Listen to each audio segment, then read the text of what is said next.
So now I'll explain where iMapInvasives comes in. So iMapInvasives is an online database used by several states and provinces across North America. In New York State, it's the centralized invasive species database to support PRISMs, which are partnerships for regional invasive species management, state agencies, and other partners working on invasive species issues. So you can create species distributions and reports, people can sign up for early detection alerts, and more. And I just mentioned the PRISMs.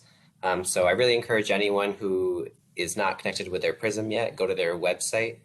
So New York's divided into these 8 different regions where management efforts are coordinated at the regional level.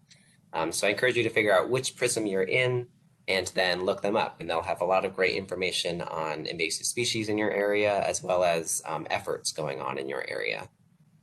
And they're a great resource. So you might wonder, where does the data for the iMapInvasives database actually come from?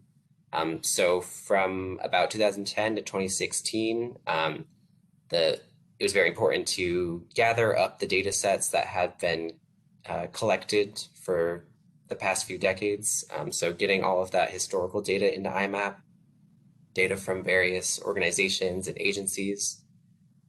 But now, so in the past couple of years, it's been increasingly important, the data coming in from community scientists and professionals.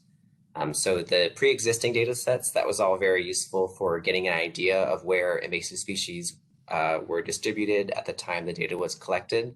But to keep the data current, so invasive species are constantly spreading, coming into new areas, new invasive species are being discovered. So it's very important for professionals and community scientists out there to continue inputting data into iMapInvasives and keeping our distribution data current. And so that's people like you. So we really thank everyone who contributes to our database and helps us keep our distribution data up to date. It's really, really useful for conservation partners across the state. And I just want to note that records are reviewed by experts to confirm species identity. And just to give you a little view of what iMapInvasives actually looks like, I'll play an even shorter video, this time showing how what it looks like to filter on a species and view that species distribution in iMap.